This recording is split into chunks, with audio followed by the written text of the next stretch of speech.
Well, keep in mind, I thought LA was going to be like Chips or like, girls in hot tubs and palm trees and all this, wonderful, what they sell us on TV. That's like what I thought about Miami before I moved there. And then it's like you realize that South Beach is this big and the rest of Miami is like this big. It's murder and darkness and like you can't breathe and your nose hurts and like this place sucks. And then once I got to LA though, I'm like, I can't go home. I mean, there's nothing to go home to. I'm going to be a farmer. Like, that's just not even an option.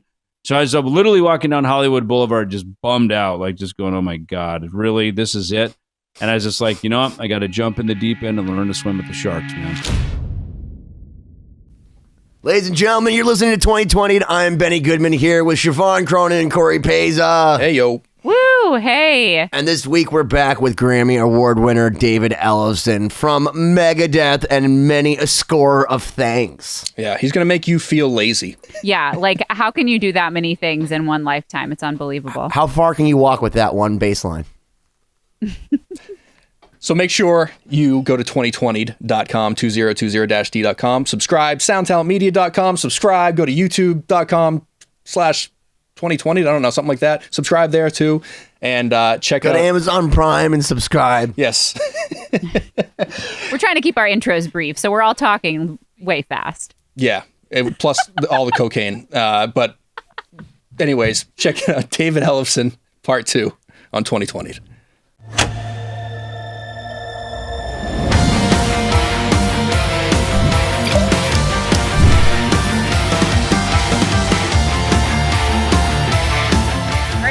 Gentlemen, I'm Siobhán Cronin. Welcome back to another episode of 2020. I'm so excited to be here with our amazing guest this week, who I will introduce after I introduce my cohorts, as we've deemed ourselves.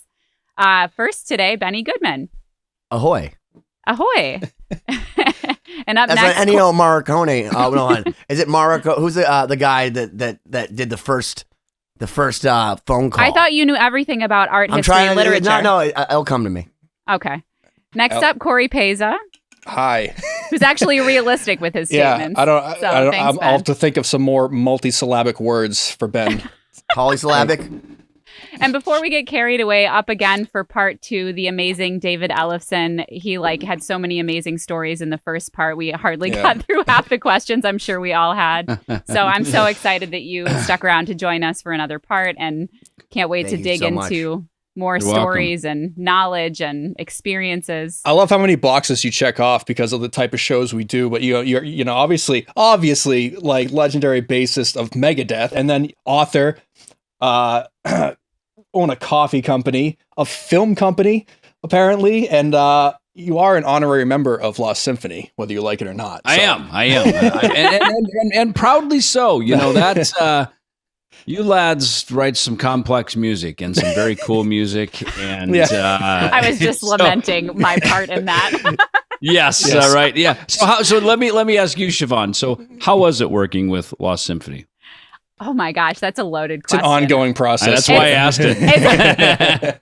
Well, basically, my first experience was showing up at Benny's house for the first time, having never met him. I was introduced to him by Ollie Herbert from All That Remains, who I met while we were on tour. We had adjacent dressing rooms at a festival, and he cornered me, was like, "Are you playing Vivaldi?" He's like, "I know a project for you." And I was like, "Oh no. This is the first person at a rock festival to 1, recognize Vivaldi, and 2, to have a project that's relevant to classical music." So I was like, is this a joke? So lo and behold, I don't know if it was a few months later, I ended up at Benny's house, and he just threw me in his studio. It was like, okay, write layers of violin. I'm like, okay. So anyway, years later, we've kind of refined. You're the still process, writing layers of violin, right? Still writing layers, expanding layers. I know Benny Goodman. Isn't he a jazz guy? Yeah, that's all my jazz friends asked me. Like, Goodman. how? Yeah. Joe Perry actually called Paul Gary. Joe Perry called his manager, and he was like, "Hey, wait a minute! Did you tell me the King of Swing came to see the Hollywood Vampires?" And that was the coolest thing that ever happened to me, was that Joe Perry mistook who I was, and I got to use the joke on him 3 times because he never remembers me. Oh my gosh. But to answer your question, since we were ranting about it just before, so I would say one of the most challenging parts with Lost Symphony was working on a song with Marty. Oh my because God. Oh my God. Let's hear the story. I got to hear the story So we were working on this tune called Requiem, which you guys might have to correct my chronology, but a lot of it was written, and then I think Marty was asked to play on it kind of later. Is that right? Yeah. So it was put together with Ollie. We had this whole long thing. Sorry, my bad. Supposed to be you just 2020 us. Yeah, 2020. Yeah. Please subscribe. Please subscribe. Back in 2020 we had cell phones that right. It's my reminder to post the podcast actually. Oh my God, the irony. Yeah. So we had this song that kind of like got built out, and it was long and it was really epic, but then it just kind of I think we got some parts from some other guest players that just made it like, what are we going to do with this? And it sat in the back burner for a long time. And then I believe when Ben connected with Marty, that was one of the songs that got kind of sent over to say, hey, you want to try something? And he said, yes, I would like to try something, and then completely changed the song. Well, yeah. So he wrote basically an independent intro piece to it that was, I mean, it flowed really well into the actual song, but it was completely different. So Ben's grand idea was, Siobhán, orchestrate this. Yeah. Well, and he also insisted on not using any click track. Yeah. He wanted to play completely to feel. Oh my! So now you're also not only interpreting what he's sending you, but you're trying to play to his perfect feel, which is not in time to the normal quantized mortal being that is not Marty Friedman. It was really beautiful, and of course, I'm from a different world from him. I wasn't super familiar with his music, so I didn't really know his style. I was like, I'm going to compose what and I'm a classical. Well, do you remember what I said to you? Well, you said, just make it all amazing, like Mahler and Chopin and all this stuff. And I'm like, okay. That's not what Marty wanted. Not at all. Marty. Yeah. Right. Marty, so Kitaro, right, produced the Scenes record. I remember Megadeth, we were making the Countdown to Extinction record. And when Marty joined Megadeth, he was already under contract with Mike Varney and Shrapnel Records. So it was one of these rare moments where you sort of make the accommodation for the new guy joining your band because he's already a solo artist, right, with a record deal. But Marty said, he goes, like, I'm glad to be in a band. He goes, like, myself, I'm glad to just be in a band, play guitar. And he enjoyed his solo records because they had nothing to do with Megadeth. They were very different. And the Scenes record, I think it's a wonderful record, and I love Kitaro's music, and so you kind of go, you go very Eastern with Marty. It's not a European classical derivative. We learned that, and here's the thing: I discovered go south with Marty a lot too. Yeah, well, and I love Marty. I mean, he and I, again, like Al Pitrelli, who came after him. Marty and I were small town kids. We grew up. We had a theory: you're either into Sabbath and Kiss, or you're into Aerosmith and Zeppelin. Like that was sort of the dividing line, right? And in our band, which one are you? Dave and Nick. So you're Kiss. Well, Dave and Nick Menza were They were Zeppelin, Aerosmith, and me and Marty were Sabbath, Kiss, right? Dark, black. Like there was this sort of dividing line. And me and Marty were big fans of all the Casablanca bands like Stars and just like the Coffee, Angel and Kiss and all this kind of stuff. So. Marty and Pat Travers and Mahogany Rush, Frank Marino, all these kind of things. But, it's funny with Marty, what I realized with Marty, one of his innate gifts that I have, a lot of people can do it. And Benny, you're a guitar player, but Marty can land on any note and bend it up into something interesting. Mm-hmm. And tuning is not his issue, but if he lands again like jazz, rather than just making a mistake and calling it jazz, right? like bro, you're way outside the changes. Hey, it's jazz, dude. It's like he can land on something, and he has this way of just landing on a note and bending it into something like instantly. He can just find it. It's an ability like Van Halen, because Van Halen. You obviously know this. He used to like break things up in weird, 7, 5, 3, but he'd always quote unquote land on his feet. And Marty, you're right. Like he could hit a really what you would normally to the normal mortal ear think is strange, but then bend it up, and it's always perfect. And even so like his timing at this point, it's like immediately. He's one of those guys that like from the first note. There's a track that actually. David, you played on our upcoming Chapter 3 record that Marty is also on, and he sent me the stems, and the track's labeled like single note, like something number 1 or something like that, and it's like 8 bars of one note, and it's the best 8 bars. He's just bending one note, and it's amazing. It's so good. In fact, I remember when playing on that, because you're right. Was that there was like no click. There was something. that Marty had this whole extended piece out front. So I guess obviously Siobhán. Maybe, what he did is he decided to take something that we had written in some crazy time signature and say, you know what? Fuck your entire music section. I'm just gonna write something completely different. And now for something different, here's Marty Friedman. And then he sent us like 16 iterations of it and was like, you figure it out. So me and Cory and I, excuse me, went back and like basically deciphered it like the Rosetta Stone. Like, here's the Requiem? Best. No, this is on chapter 3. It's going to be the 5 stages. Yeah, to give some context, all these different. Just the context. Requiem is a song on chapter 1 featuring Marty Friedman and Siobhán orchestrating it. So everyone should go buy chapter 1 and or listen to it and check that out. Requiem, it's the last song. And then we're now talking about chapter 3. And when does that come out, by the way? Because I remember we talked about that. Because I was excited to play on something. We haven't told anyone yet. Okay. Because I was excited to play on something with Marty. It's going to be Ollie's birthday. So this is going to be a tribute. So, I guess the cat's out of the or whatever is the closest thing that's like the proper date that week. This episode will air before we announce it, but we'll let you know offline. Okay. Yeah. So like June-ish. Okay, perfect. Okay, cool. Ben is like approaching the forbidden territory. That's okay. Touching it. Also the wrong forbidden territory. I get it. Well, I was excited about that one. For that very reason, it's funny, Marty and I jammed together. I had an all-star group called Metal Allegiance, and we made a couple records for Nuclear Blast. We kind of were doing the sort of the NAMM big events, because it's a big all-star thing, all the kind of who's who of, heavy metal. And so it worked well at NAMM. We tried to tour it a couple times. It was complex. So hold on, when you guys got back in the room, like, when the cats are being reintegrated, right? Right. And you guys are playing for people. What's the first thing that David and Marty get to play? Well, here's the interesting thing about the story. So Marty, Jackson Guitars sponsored it. It was at the Grove in Anaheim during NAMM. And Marty was the Metal Allegiance shows tend to be like 3 hours long. So it's like kind of an all-night thing of music. So Marty and his bands they opened the show. And then Marty came out at the end and we jammed a song together. The irony that it would be a Metallica song that he and I would jam together. Was it the Four Horsemen?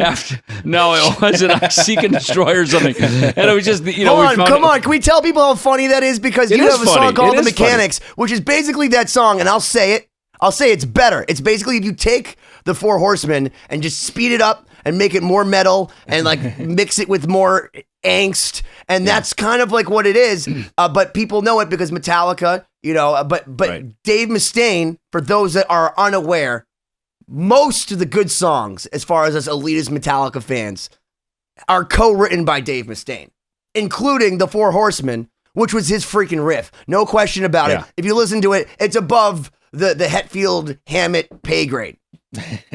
Jesus. Well, look. No. Hetfield Hammett Lars. So I know this much about it. So Dave had written that song, actually, I think in a band he had before Metallica called Panic, and then he joined Metallica. James Lars already had the band.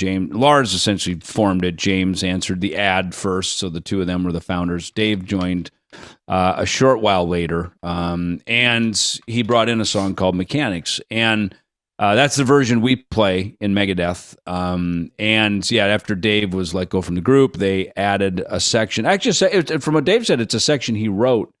He was telling me how Lars wanted. He said, "Man, we need a part kind of like Lynyrd Skynyrd."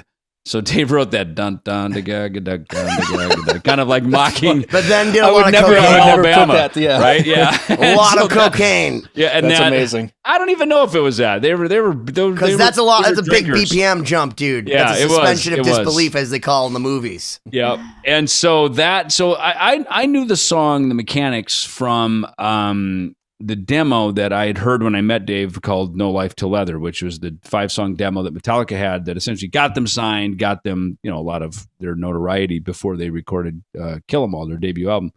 And so the bass line that I play is the bass player in Metallica on that recording was Ron McGovney, the original bass player. So it's funny, as popular as Cliff Burton obviously was with Metallica, the Ron McGovney line, right? So there it is. Yep. Well, this is funny because Ron McGovney was actually the guy, the bass player in Metallica, and he made the Flyers. Surprising, right, David? That the bass player made the Flyers. So this is actually a signed Jump in the Fire Ron McGovney. So this is before Cliff Burton, children, which, by the way, it's his birthday today. And the 43rd anniversary of Van Halen.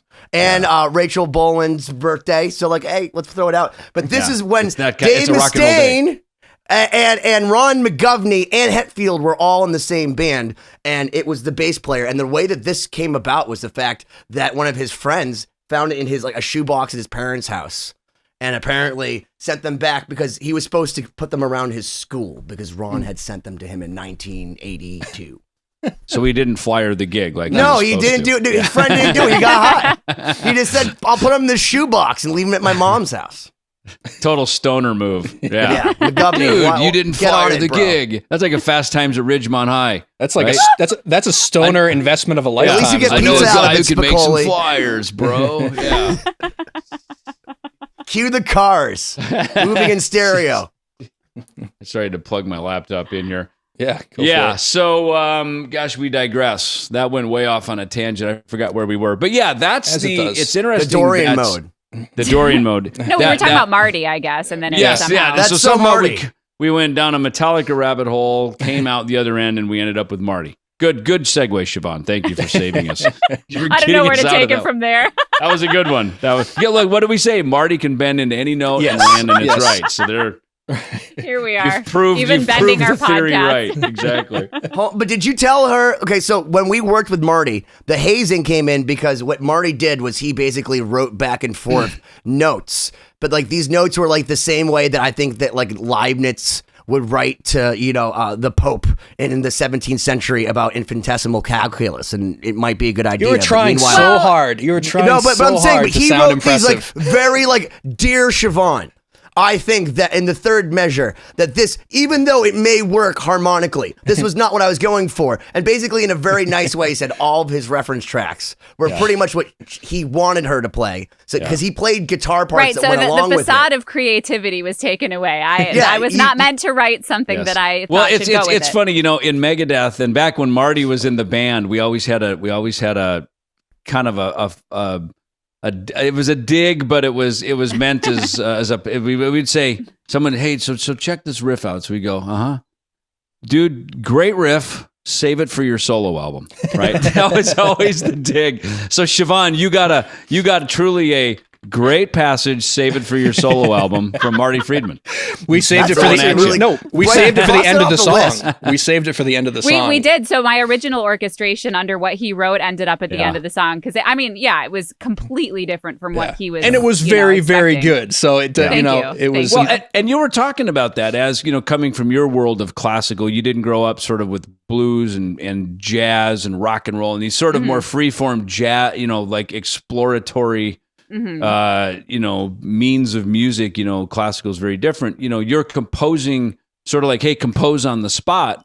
You're often probably reading music. You're learning formal sort of arrangements. Let's set the scene because Siobhán was in Miami. I was hanging out in Miami, and I said, hey, Siobhán, we got to suck up to Marty Friedman. We got to show him how good we are. We got to let him know that you know music theory, that you understand it. Because I had no idea how Marty was. I don't even think Marty does, though. No, he doesn't. No, that's what I'm saying. But I'm giving her bad information. Yeah. So I'm saying, like, come up with these really crazy, like, bass movement and all that. Like, let's be over the top. Like, let's think Frank Zappa. You should have just talked Ace Frehley to him. Because that's Marty's language, right? Yeah. So I set her up for a total disaster. Yeah. So that is the punchline of Lost Symphony for me. Is Ben telling me what something is going to be, and then it turns out to be something completely different. What did we talk about earlier when you asked the question, Cory? Like, forget all the theory bullshit. Just dumb it down. Shout at the devil. Cold gin. Breaking the law, like let's go for the, you know what I mean? Let's just. Oh no, you're totally. I mean, I sat and poured over that arrangement that was, and first, it wasn't on a grid because he was like, "Oh no, please follow my timing," which I respected. It's hard to quantize stuff and have it sound real. But I'm trying to program notes to send references, and it's like completely off a grid, and I'm sitting, getting all anal about the voice leading between the viola and the violin and like, what type of chord is this? And then he's like, I'm so sorry, but I think you have to start over. Yeah, he's firing off these eloquent emails. So polite, though. So polite. Yeah, no, he'd be like, here's the reason why you're wrong. He's a gentle soul. He was very polite. No, I just was misinformed. No, but the intentions. best part was one time Siobhán called me borderline panic attack. Like, so Marty said that this note was like wrong, and it's not wrong. Like, I have a master's degree in this. I know this, and I know he's great, and I know that you love him, but he's like, it's not wrong. And I'm like, so tell him he that. Just doesn't like it. No, I'm like, so tell him that. So she actually wrote to him like politely, and I was so proud of her. And like A1 personality all the way to the bank, and said like, hey, just so you know, it's not wrong, and here's why. And he was just like, you're right. I just don't dig it. Like, I'm sorry. Exactly. And I was like, that's awesome. That's awesome. I remember that exact thing. I was like, no, this note is a suspension over this chord. He's like, and then he started using like music theory terms with me. It turned into a whole thing. And you're like, these are not the joys you're looking for, Marty. Yeah. You have no idea. It was great because you know what? Like that was my first experience having to write for a solo. Like I'm used to orchestral music where the orchestra is the solo, right? You know, but it's a lot harder to write when you're trying to feature an instrument. It's a totally different skill. So his arrangement helped his solo come to life. And by the way, his wife plays on it too. These blues guys, they would just pick up the guitar. I read a great article, I guess was maybe Christian McBride or something. And that was the gig is to playing in these blues bars, these old honky tonks in the South. Whoever had the most licks and could last the night and not repeat themselves was the winner. So that's why, again, we and even just to the untrained ear, like think Stevie Ray Vaughan. I mean, that guy can just shred solos on songs that are on the radio and never repeat himself, never fall into this repetitive pattern. And, as much as, the blues was kind of regarded as this sort of, disrespectful devil's music and all this stuff, there was a thing about just being able to just keep playing and keep moving forward and never go back. Oh my God, I ran out of licks. Let me go back to that first lick I played. And there's, as bass players, we don't solo a lot. And I remember in jazz band of all things, I had they gave me a solo that I remember the auditorium. I stepped out front with my BC Rich Mockingbird into the Fender amp as the jazz guy, right? With my BC Rich. And I'm just shredding and tapping. And I have friends from high school that go, my God, that bass solo was amazing. Like they remembered. I was like 16, this was from like 1981 or 82, but it was because I listened to Jocko and Eddie Van Halen. I played bass like a guitar player, or like the modern techniques. My favorite thing is I sent you a picture of my 8-string Kramer bass that has a metal neck, and you're like, your response to it was like, that's great. I remember playing in Minnesota and my hands literally freezing to the neck of my bass. And I'm like, oh my God, like, there's so many people think that you just make it, you literally froze your hands to a Kramer bass. It's like putting your tongue on metal. the steel pole. That's metal. Right? That's what a Kramer bass is in Minnesota. Like, shit, I can't get the bass off my hand, So stay in this key. It was a cool time, I used to call this guy Ed Roman, and he's since passed. He had Ed Roman's guitars in Vegas, but he had a company called East Coast Sound out in Danbury, Connecticut. And somehow I got, Guitar Player was the Bible of everything, right? That's how I learned about everything. There was no Bass Player magazine yet. That would come later. So I remember East Coast Sound. It was like a little ad they had in the back in the sort of the classifieds of Guitar Player magazine. So I would call this guy, and he, God bless him, he would sit on the phone with me for hours talking about JBL versus Gauss speakers, AB Systems power amps versus Crown versus, and he would just, we would nerd out over stuff. And so finally I was like, okay, I got to spend some money with this guy. So I talked to my dad into helping me buy. We bought a PA system, and, that's where I bought my BC Rich Mockingbird from him. And I remember Dean guitars had just come out. Travis Bean, I think, may have been kind of just ahead of Kramer, but Kramers were quite popular. And these companies had big advertising. So I remember like the guys from Kansas were playing Dean and Kramer and, BC Rich. I remember that ad you talked about the cars. Elliot Easton was in some ad playing a Mockingbird. And that was such a cool time of guitars because, I always say, music was kind of, rock and roll sort of invented in the 50s, if you will. And by the 60s was this very exploratory period. And by the 70s, they were refining it. The recordings were better. Obviously, Frampton had the talk box, Joe Perry and things. But the flanger, the phaser, there was all this great stuff, but tones were better, recordings were good. And then by the 80s, it was full blown, like, just take this to the moon. You know what I mean? And so it was great to grow up in the 70s, hearing these records of these great rock groups. And one of the things I liked about it so much was the vocal sticks, even harmonies, men harmonizing. Because as a kid, I grew up, my mom had the Mary Wells and Motown records. Sonny and Cher and, Donnie and Marie Osmond were like the TV shows, Hee Haw. I'd always watch Hee Haw just because anything that I could get a guitar in my life. Roy and if Clark, it was man. Watching Hee Haw for an hour, fucking, I'm going to Hee Haw. Yeah, Roy Clark. Oh, amazing. My God. Ultimate shredders, Yeah, smiling. Dude, I encourage people to go back and watch Roy Clark or someone like Les Paul. Like, he's not just on the guitar. Those guys will shred your faces off. Yeah, with a clean I remember amp. but I worked for Peavey. I did artist relations for them. I ran artist relations for about 7 years.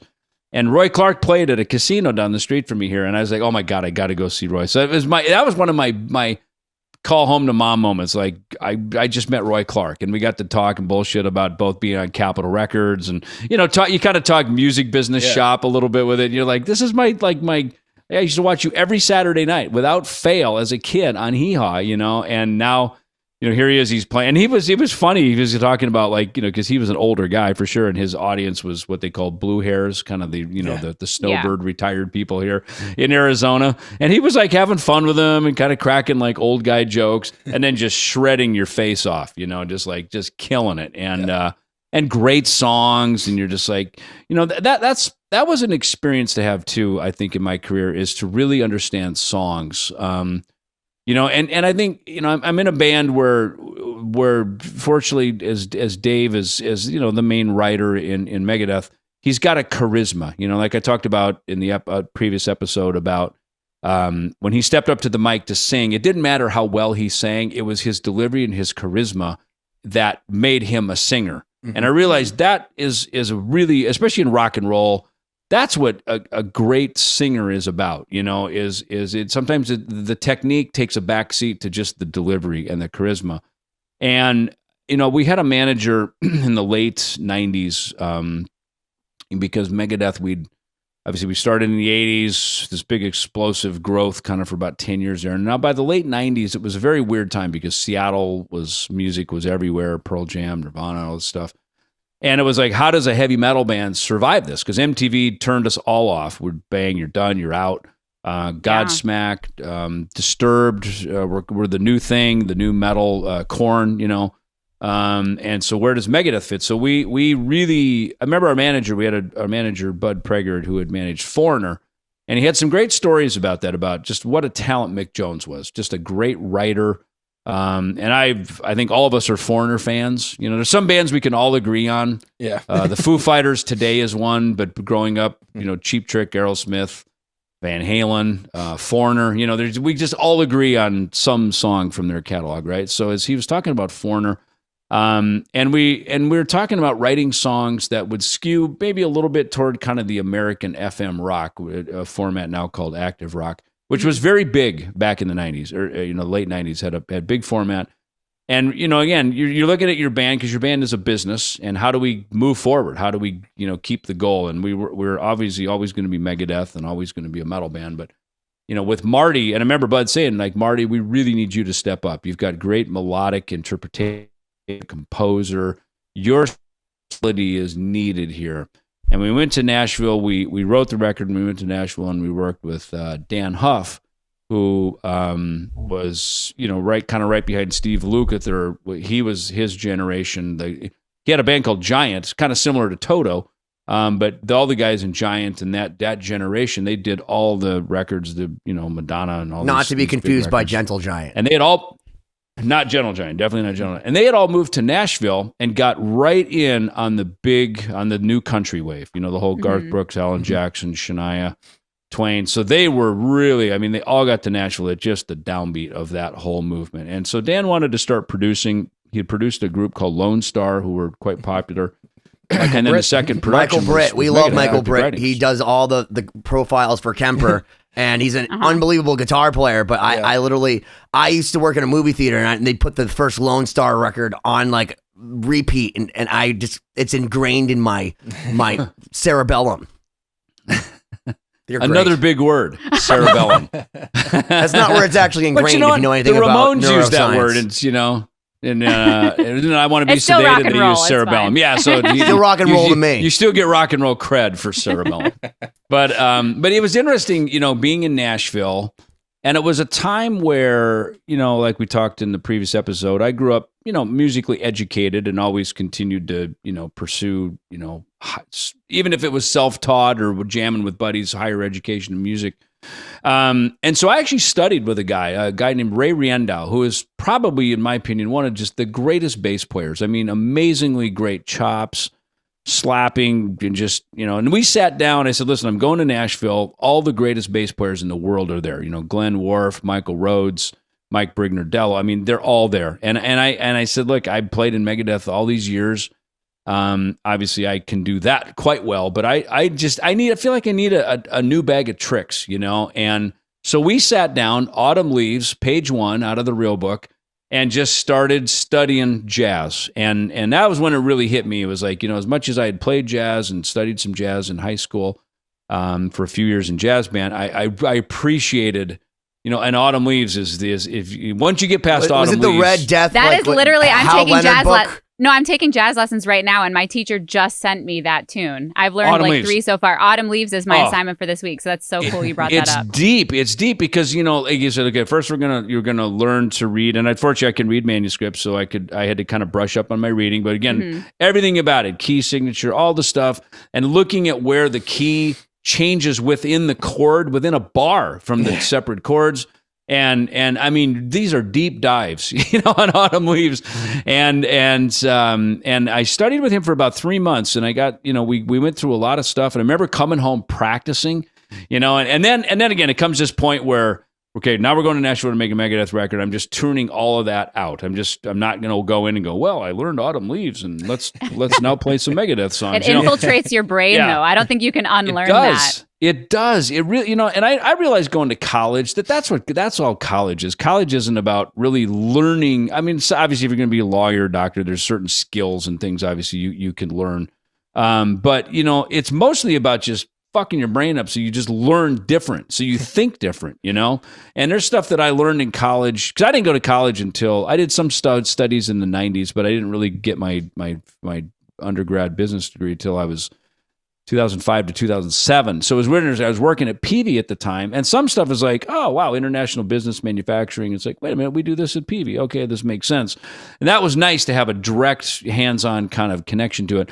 But other things, even today, like I'll see something will come across an email, or I'll read something in the news and go, wait a minute, I remember learning about that in college 15 years ago. And that's kind of what Autumn Leaves, I think, was to me, was this thing that shows up years later. I go, wait a minute, God, that's right. I remember this sort of transition of these, this chord, and it was fun to study because, like you said, Siobhán, these things, they jar your brain. You think outside of what you normally do. And the funny thing is we get down to Nashville, and all of Dan Huff's buddies were dropping by going, man, Megadeth, y'all thrashers, y'all are great, man. You like first heavy metal band. Sounds like the town my husband lives in. Right? And they're so lovely in Nashville. They're very kind and nice. Yeah. And but they were like, oh my God, I can't believe Megadeth's in town. This is like amazing. Like, they wanted us just to be Megadeth. And here I'm thinking I needed to be like them, learn Autumn Leaves and learn how to read, Nashville numbers. And they're like, no, be Megadeth. That's what we love about you. So it's, and learning the Nashville number system, that it's not that complicated, but seeing it done and in knowing guys that, are session leaders, and they write the charts, and they can just frickin' scribble these charts down, one pass, one listen, and they got it. Here, guys, here's the charts. Let's frickin' take it from the top. And I mean, it's an impressive work ethic and method of how they work down there. Yeah, I just have to show you. I just pulled up my chart that my teacher sent me. Autumn Leaves with all the chords and the So that's line. What you'll be doing tonight after we get off the I know. Now I have a new inspiration to practice my jazz stuff now. All the cool people are doing Autumn Leaves, man. That's yeah. If there's anything I've learned from Dave Mustaine is that we've been great, but you've been Megadeth. That is true. He did not do Autumn Leaves, by the way. So it's interesting because... But he did use a wah on the Experience Hendrix tour, and I read about it at least 37 times on Blabbermouth. Well, what is up with every single thing that man does? I swear to God, he's like the Lindsay Lohan of metal. Like everything. Yeah, like Ben, Dave he was about to get to that point, today. but you took over the monologue. So why don't you let him answer I have the to know. He's charismatic, and that is the thing I have learned from him is that he just has an attraction to just who he is, and he's blessed with it. I mean, he really he's very unassuming. He doesn't plan it. Like he'll sit down and he'll write a riff, and I look at him and go, I could have done that. Like that's not that hard, but it's somehow channeled through him, and he truly is a channel. I mean, and I've heard Eddie Van Halen talk about this in a lot of his video footage since he's passed. Of course, there's a lot of content out there now, and he would talk about it. I remember he was over at Jason Becker's house, and they were kind of fanning on him. Oh my God, you're so great, and he was just singing in his head, just going, no, I'm just a channel. It just I don't even know where it comes from. It just comes through me. And he recognized that. And I've sat with Dave, all these years, almost 40 years now, and he'll write something and it's just like, dude, where did that come from? It's not even that, like, it's that compact. It's like the brilliance is assuming flow of how it just came through him, like it just, and he's talked about that. He's publicly mentioned this. He goes, look, I don't practice a lot because I don't want the sort of sitting down to hone a skill get in the way of the channel, of letting things come through. So I don't really play my guitar unless I'm going to write something and then I pick it up. Dave's a guy who has the vision and then brings it through the guitar. Unlike we all know a lot of musicians who just play the guitar all day long, waiting for the thing to kind of come out of them. And I've learned a lot from him with that it's, look, we all need to have our skills be sharp and our aptitudes be proficient so that we can execute the flow of the spirit of music coming through us.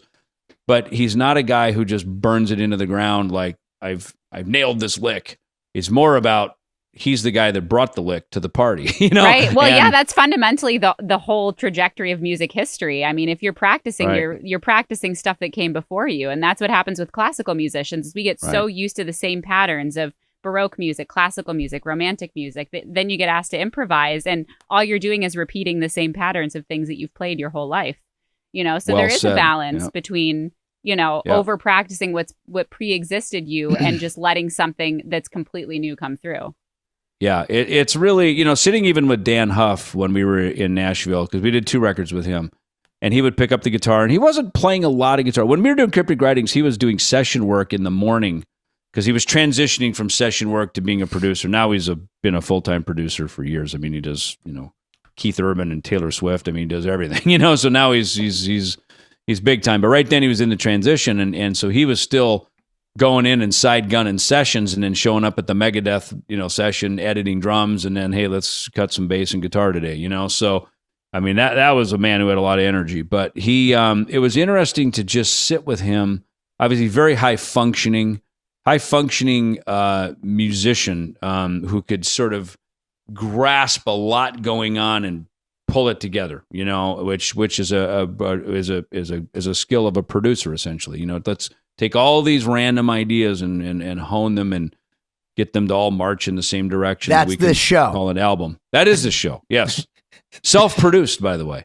I think this show is more like taking all these ideas and throwing them in every direction possible. Yeah, that's not pulling them together. Let's throw them out toward the wall. But with Dan, it was interesting because, he told me, he's, again, he's such a kind, so he goes, dang, Dave, man, I just grew up aiming for that snare drum all day long, sitting in my bedroom, just practicing, just aiming for that snare drum.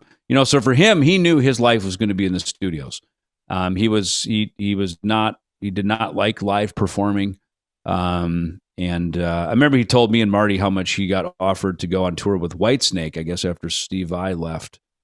And we're like, you didn't take it? And he goes, well, man, I already had the girl. I already met her in high school, and she was married, with me, and we're married. So I didn't need to go out on the road for that. And if I leave town, then someone else will take my place, So he's just kind of like, he knew his place, It's like, I'm not out chasing the money, the dream. I don't need to be a rock star. Like, I'm not, you know what I mean? It's like, I'm happy. I'm happily married. I got my wife and my kids, and I go to work at the studios every day. And he knew his place in the world. And And the skill level, these guys that grow up in the studios, I mean, their swing. I remember him just picking up a guitar and just jamming a couple of bars, and you could immediately feel pocket, like right there. And I was like, man, that's something to aspire toward.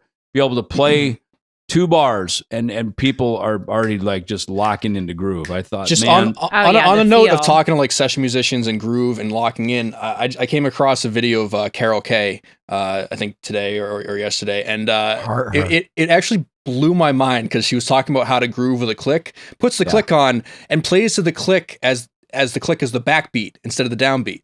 Yes. And I was like, you do that in jazz. I was like, holy shit, that's amazing. How have I never even tried that? Have you seen her teaching Gene Simmons how to find the groove? Yeah, I have. That's my favorite video, I think, ever. And you know what? I thought Gene did really good with that because, again, here's Gene, not a session guy. I mean, he's obviously made a ton of records, but he's going in recording his own music that he wrote, and it's his band, and that's a whole different approach, to. And again, that's kind of what I'd been doing. So when I went to Nashville, I want to think more like a studio guy than a band guy, So when she shows this thing to Gene, he picks it up and you can see he's into it. He's sitting there, he's practicing. It's important to him that he nail this, And I actually picked my own bass up and I started playing along to it, going, okay. And I was in Gene's head with that process because for Carol, she grew up in the studios. She grew up bringing, and I just read something the other day that I think it's in the Bass Player magazine that with, when they were cutting Pet Sounds, her and the Wrecking Crew, they would cut 1 song per 3-hour session. Whereas most sessions, they would cut sometimes 3 or 4 songs within that 3-hour session. So imagine cutting, here's the chart, bang, we got 50 minutes and then you can take a pee break and we're back and we're on to the second song. Like we need to nail 3 of these in a 3-hour session. And, so, and you're right, that whole thing on the backbeat, Bobby Vega is another great pick bass player, and he had something on Scott's Bass Lessons, which is a great Instagram channel. And Bobby, another guy who's just got this pocket and swing and using a pick, not necessarily to play a lot of notes, but just hitting the downs and ups in a way that, as soon as you see it, you're 2 bars in and you're already grooving with him, and it doesn't even matter what the lick is. It's just, it's music, not because it's notey. It's music because it's rhythmic, and it could have been tapping on the desk, banging on a drum, but he's just rhythmically just thrashing it out with a pick on a bass. And it was just so freaking good, man. This is so clever. So moral of the story is I should probably start playing with a click on the backbeat to get better. I think that No, but that is, that really is something in the jazz lessons that I take. It's the metronome is always on the offbeat. And it really, it just like opens your brain up to a different way of thinking about rhythm and swing and everything. Absolutely. Well, it's an interesting thing with, Lost Symphony being the centerpiece, I guess, of our meeting here, of doing that, of bringing rock, metal, symphonic music, obviously the classical disciplines, and bringing that all together. And it's interesting. I commend you for bringing everybody together from all these different worlds, because we talked about the Marty Friedman contrast, of, hey, turn the click off. Thanks for the inspiration. I'm going to take this and go off and do my own thing, and then give it back to you. And then now you have to unlearn what you know about your own song and relearn what the guy, and that happens a lot in the studio. That happens a lot even with Megadeth stuff. Like Dave will write something, we all hear it, that being the upbeat, and for him it's the downbeat. I remember a lot of drummers, he'd go, "No, you're playing it wrong," and he go, "What are you talking about?" I'm just, God, he goes, "No, it's fucking upside down." And for Dave it makes perfect sense. Yeah. And all of a sudden, when you flip it the way Dave hears it, now it's Jimmy Page and Bonham. Right? And it seems so obvious because we've heard it like that for so long. But when you're in the room when it's being created, and that one's kind of an obvious one because the down is the one, but there are just riffs, and I can't think of one off the top of my head, but it's all of a sudden it's like, to flip the beat makes an entirely different song. And it seems like 3 of us are in the room going, "I swear that's the one," and Dave's going, "No, guys, can't you hear that?" It's almost the same as going into the outdoor. Yeah, exactly. Well put. There's a perfect example that all of a sudden it's like you're like going, I never would have thought of that. So it's interesting how, when you're even composing on a writing session or in the studio, and obviously the studio, usually time is money. At least everybody's time is worth something, if not money, it's worth, their time. And so you're trying to be as proficient and grasping something. And we've all been in situations where like, dude, I am not getting that at all. I do not feel where that is. And something's, again, kind of regurgitated back to you. And it's like, yeah, that's cool, but how about try this? And then you're instantly pulled off into another thought pattern, and trying to sort of digest it, trying to get it, trying to feel it. And especially, I noticed when we were doing Lost Symphony, you guys work pretty quick, and I learned that in Nashville, they work quick. It's like, okay, one more time. And they roll for better or worse. Yeah. 1 bar rollback, pre-roll and you're cut. And you're like, I think we had you for like 3 hours and we had to bang out like 5 songs. So but the truth is too, today, this morning, Cory Siobhán, we did a cover of Niccolò Paganini, one of his caprices. And Siobhán's like, oh, I think we played it like 157 BPM, which is pretty fast. She's like, it seems a little bit, I don't know, sleepy to me. I'm like, what are you talking about? This is the most ridiculous thing. And these are the ways I torture myself. My brother had written like a bass motion to this chromatic insanity that Niccolò Paganini had written in his 24 Caprices, which inspired Yngwie and Richie Blackmore and all that. And she's like, this is all wrong. This is all wrong. Meanwhile, we had Paul, our drummer, who hates recording anything or doing anything for the most part, record it 3 times. And she's like, you gotta do it again. So she comes up with all this crazy bass motion and says, I'm going to record it at 166 BPM, which, by the way, you have to be in the Violympics to be able to humanly play that, because I've gone and looked. It's not it's not available. People don't play it at that speed. So Cory and I now had to learn her bass motion that she's now written for this insanity and play it literally like 4 or 5 notes at a time because it's so insane. So Cory was up till 3 o'clock in the morning doing the bass and then came back and then helped me play the guitar to this insanity that is Paganini that Siobhán has interpreted, because we can't do classical wrong, apparently. No, so stay tuned for chapter 3. Yeah, so stay tuned for no, but this is one of the right. Siobhán and the Violympics. But this is what I do love about Lost Symphony is, I mean, it gives me the opportunity, at least personally, to fuse some of that world between rock and metal and classical. And so many, I'll talk to friends that are classical musicians and listen to metal music and be like, don't you hear the classical influence in this? And this is stuff that none of them have ever listened to. And it's amazing how this, like, all of this information is accessible. You can find anything on the internet, yet there's a divide between all these different worlds, especially classical music, because it's sectioned off as like this sort of learned thing. Yeah, you guys are so elitist. No, but it's true. It's true. I mean, the classical musicians are equally culpable for it, but that's what's cool about this project, is like, you can show that there are overlaps between a lot of these things, and you can put different styles together, and it turns out to be something cooler than the original. And at the end of the day, you shook me all night long. Yes. There it is. Right on with the punchline. I'm actually just an American girl. So not to change the subject, but I actually polled like some of my friends on Instagram to see if they had anything they wanted to ask you. And somebody said that you grew up in the same town as her. Is it Jackson, Minnesota? Is that right? Yes. Okay. So what is your favorite memory of Jackson? The Dairy Queen. The Dairy Queen. Okay. Oh, it's friggin' awesome. Yeah. Okay. Back when it was real, before it was plastic ice cream, it was real ice cream. Loved it. Yeah. Is it still there? It's not. It's gone. Okay. Yeah. Interesting. Definitely a favorite memory. Okay. It was a great town to grow up in. It was wonderful. It was Mayberry. I came from a great family. It was Pleasantville. It was very nice. It was a great place to grow up. A far cry from when I landed in Hollywood in 1983. I can imagine. Well, my husband's from a farming family in the Midwest, Ohio. So some of the stories you told, sounded really similar to him. And it's always interesting to me how, people see a vision in another place from where they grew up, because that is so drastically different. Small town, rural Midwest is like the polar opposite of LA. And well, keep in mind, I thought LA was going to be like Chips or like, girls in hot tubs and palm trees and all this, wonderful, what they sell us on TV. That's like what I thought about Miami before I moved there. And then it's like you realize that South Beach is this big and the rest of Miami is like this big. Murder and darkness and like you can't breathe and your nose hurts and like this place sucks. And then once I got to LA though, I'm like, I can't go home. I mean, there's nothing to go home to. I'm going to be a farmer. Like, that's just not even an option. So I was literally walking down Hollywood Boulevard, just bummed out, like just going, oh my God, really? This is it? And I was just like, you know what? I got to jump in the deep end and learn to swim with the sharks, man. There is no going back. This is it. Absolutely. Yeah. Can you maybe, I don't know how much time we have left, Cory, so cut me off. Yeah, we got about prolonging this episode. Continue.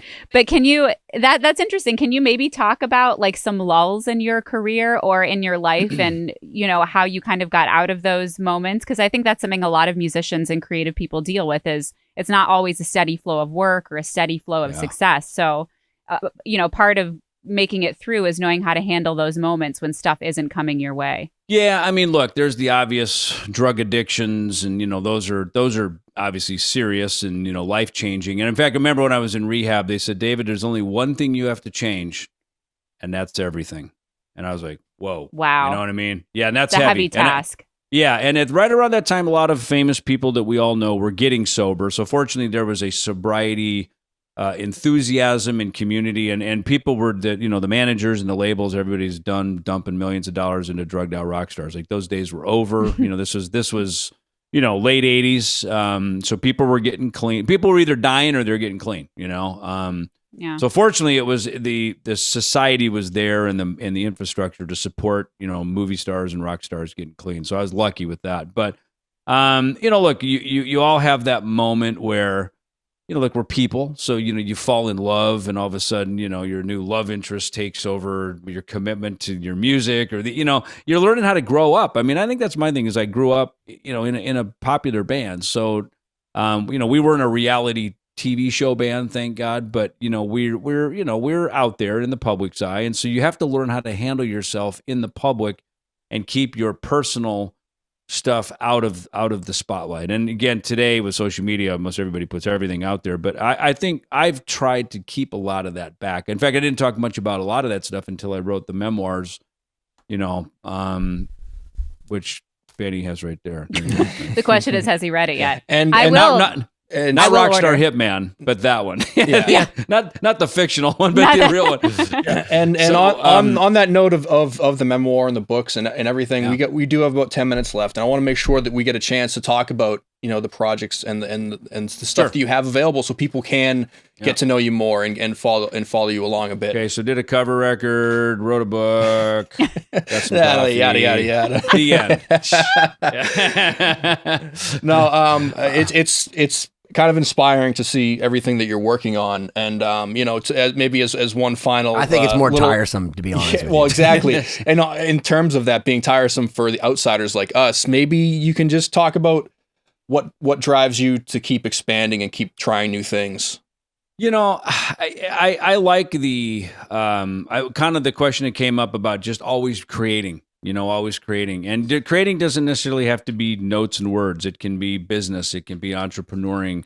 It can be, hey, why not? Look, I love coffee. I drink it every day. And so look at that. Most of that is kind of marketing and branding of my own name. Originally, I just wanted somebody to just put my name on something and send me a royalty check because I'm busy. I don't have time to run a coffee company. But as things go, I'm like a founder form. I'm like, kind of the apostle that goes out and, as part of the starting. Like I said, I've only joined one band. Every other one following in the line of Ellefson businessmen.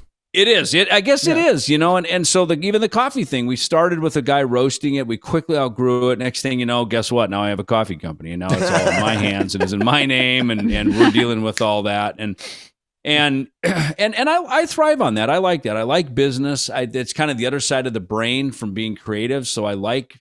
Hey, now we got to deal with some legal and business and accounting and some of these kind of business strategy things. But, sometimes even business strategy is creative. It's absolutely, sort of visionary. It's like, how do we get from here to there? And I don't do it by myself. There's a team of us and we work together. The dreamers don't like the reality of money, which we all know that. It's like we hate bean counters. Sometimes I have to be the bean counter, you know what I mean? And I have to go, wait a minute, can we really do this? And if we can't, how do we get there? Because the one thing I said is, listen, I'm not taking my rock star money and dumping this into a bunch of enterprises and ventures. First of all, I don't need the ego. I don't need to go broke stroking my ego because, companies can fall over, But I am proud that we started all these things literally with no money. Our first bag of coffee we put up on EllefsonCoffeeCo.com. We sold it. We took the money. We sold 2 bags. We, were able to make 4 bags. You know what I mean? Yeah. That's how the thing grew. Same with the record company, with EMP Label Group and Combat. We signed artists. It one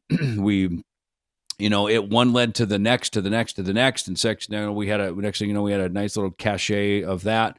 I think it's the same with the books. You write one memoir, and a couple years later, was inspired to write another. About 4 years later, let me write an updated one. I talked to Simon & Schuster, who published the first one, about amending it, like sort of adding a bonus version, and it just seemed cleaner to just write a new one, just start a new one, do a new deal with a new publisher, and that's why I started the Ellefson Book Company, for the same reason. So that's why, to publish Rockstar Hitman.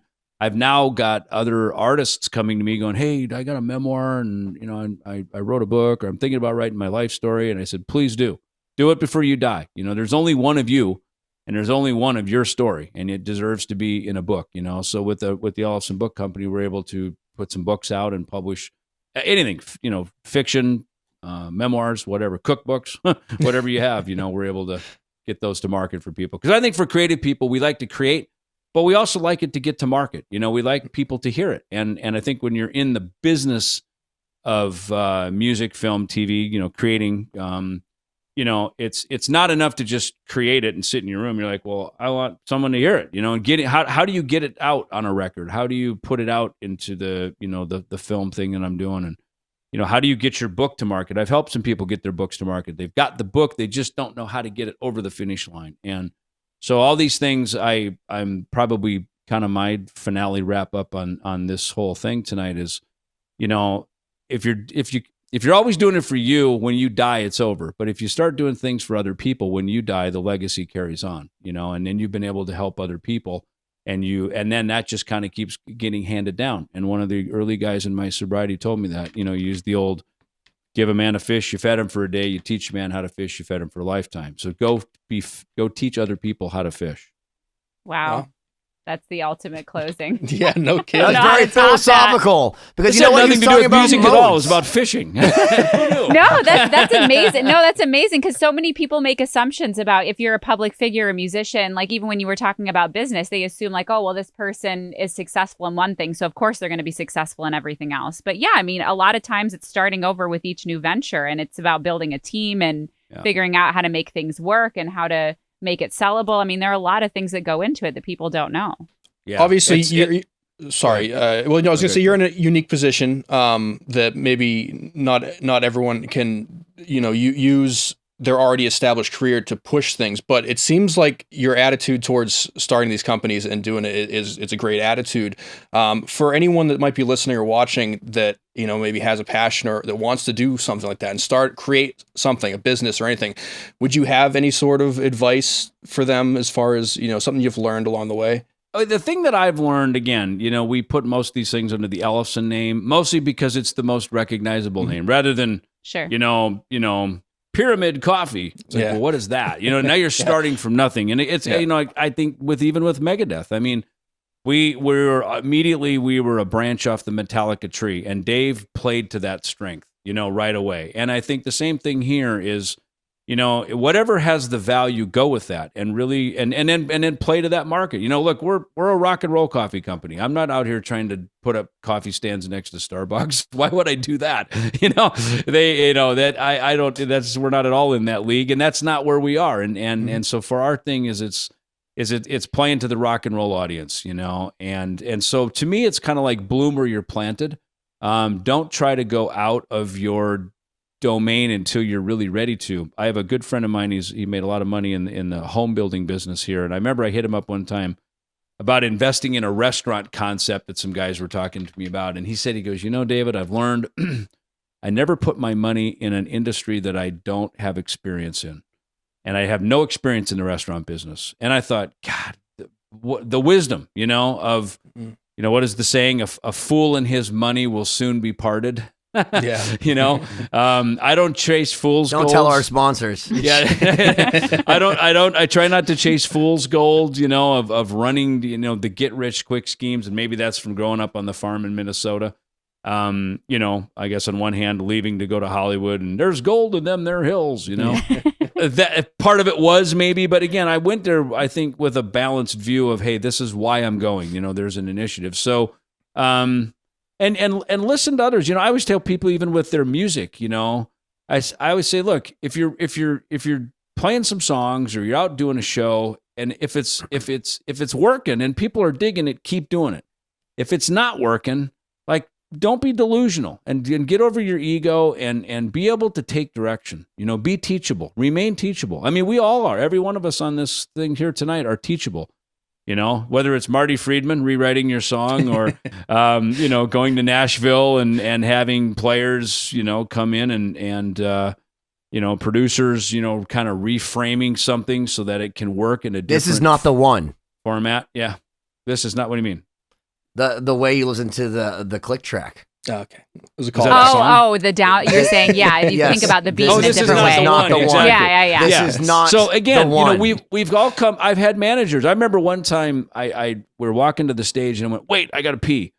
And the manager looks at me and he goes, "What are you doing?" I said, "They can't go on without me." And he says, "Don't ever say that." You know, Oh man. everyone's replaceable. You know what I mean? And I remember like going, I heard that as I'm running off to pee real quick before I could go and get on stage, you know, and I'm going, and I remember that going, you know what?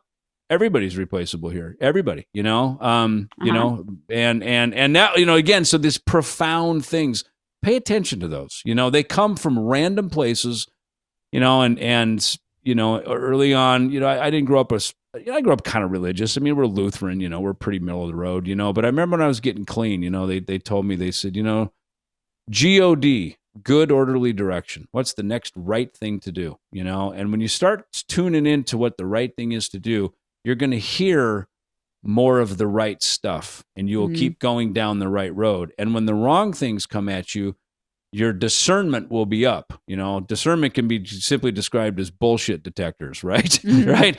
Like you will be able to discern, like, you know, discern like going, yeah, that doesn't feel right, you know, and I always say, you know, God lives in the gut. You know, again, good orderly direction lives in the gut. If it feels good and I'm sleeping good and my gut's not churning, I'm probably on the right path. If my gut's kind of, kind of tugging at me, I should maybe step back for a minute. You know, maybe meditate on it, just ponder that, call someone, ask some advice. You know, and I think it's good that we have, you know, some people around us, some mentors and people that we can go to, because, you know, it's not good when we're the most experienced guy in the room all the time. You know, it's good for us to be in a room where, hey, I need to let that guy's been there. You know what I mean? Yeah.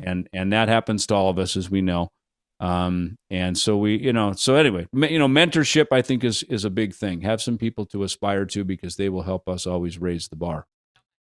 That brings us to the end. That. Yeah, no, that's a perfect spot. My only friend. The end is near. David, thank you. My way. Thank you for your time. Thank you for hanging out with us. Thank you for playing on Lost Symphony, on chapter 2 and 3, you know, which we'll be announcing shortly for the third one, which is just phenomenal. The work you've done with us, we're super happy, you know, that you've been a part of it, and it just sounds great. Can't wait to share it with everyone. Thank you. And Siobhán, nice to meet you. Nice to meet you. Yeah, I learned so much today. Thank you for elevating all of us in so many ways. We can't. Ellefson elevated us. I like what you did with the alliteration. Ellefson Elevators is his next company. Yeah. Ellefson Elevation. Oh, so inspiring. Motivational speakers. Oh, it's David, where can we all check out all of these things? Is there like a hub for Ellefson? So is there like Ellefson.com? Yeah, davidellefson.com. All the stuff kind of pushes through there. Coffee, EllefsonCoffeeCo.com, the EllefsonBookCompany.com, EllefsonFilms.net, Cameo, Megadeth.com. You're on Cameo, I see. Cameo. You give me. Yeah, I got to put my Valentine's thing up. I'm going to do Valentine's Day show. Okay, by the way, nice. I want to tell everybody, I'm going to share a thing about Cameo that we're doing. So Steve Stevens, so Siobhán thought it'd be funny because we had Steve Stevens on to have him heckle me. And he was like, if you send me something, I'll post it. And I'm like, who the fuck's going to get my joke? So I figured I'd get Mark McGrath on Cameo to then send a Cameo back to Steve. So I encourage people to use Cameo in a much smarter way than just to send it to your friends. Have people know each other on Cameo, send each other cameos. That's such a great way to help the arts. Don't you think, David? It's almost above my thinking. That's how advanced that whole concept. I was following you, and I get it. But I have not done that. Like I'm only to Valentine's level. I mean, like when I get up to this higher level, Halloween. then I can start. Okay. I'm sending Chuck Norris to Jeremy Piven right now. Yeah, exactly. That's next level stuff right there. So yeah, check out David on Cameo and at davidellefson.com. All buy his books, his buy his music, buy his coffee, support Megadeth. him like we should support. When are we getting a new Megadeth record, dude? Can we hear that? We thought this year, hopefully this year, again, those things are strategically around touring. I mean, thank God we didn't put it out because, again, it would have just fallen through the cracks. I mean, there's all this anticipation of touring. So, right. I mean, quite honestly, the time is on our side in the sense that, now, rather than having a record out going, oh my God, we got a tour, or else the thing's going to die and go away. Now we can wait and put the record out when it's the right time. I mean, I think this year we'll see some music, if not the whole album, some music. But we're hearing, touring could be 2022. I mean, oh my gosh, right? I mean, we all hear the same endless stuff, and I know it's. But look, hopefully we get vaccinated, it moves forward. Hopefully that's successful. I heard something. The pandemics usually last 3 years. And it's now they're saying this thing started coming out in probably September of 2019. So we're a year and a half into it, so hopefully halfway we're ahead through of the curve. Yeah. Hopefully we're more than halfway. Right. We hope. Yeah. Oh my gosh. Well, all right, cool. We can't wait to see you again on stage. We can't, I got to tell you, of all the bands I've ever seen, my brother, who's such an elitist, doesn't go. You've met him briefly. Doesn't go out for anything. He's like doesn't care about anything. Has always seen Megadeth. Always. We've not missed Megadeth ever since I think 1996. So does that make I just us want elitists too. yeah, pretty much. Like we've always been sitting there like this in the front row, going, is he as good as Marty? Exactly. But, Marty is the benchmark, right? Yeah, I know. Well, it's true. But the fact is, you guys play with, Kiko, you guys are Kiko's so phenomenal. So amazing. hats off. My best to your entire camp. Thank you so much for being part of this. And guys, go support David Ellefson. And but there's still a lot of people that only know us from our records, and they can't wait to come see us live for the first time. And when they do, it's like, holy shit! Like this is even better live. And for me, it's like, yeah, that's what we are. We're a live band first. We always have been. And even though I'm very, very proud of our records, I love what we do on our records. And I think we make great sounding records. And they're definitely not for everybody, but they're shit that we like. So, and I think that's how everybody should do records. You should do records that you fucking love.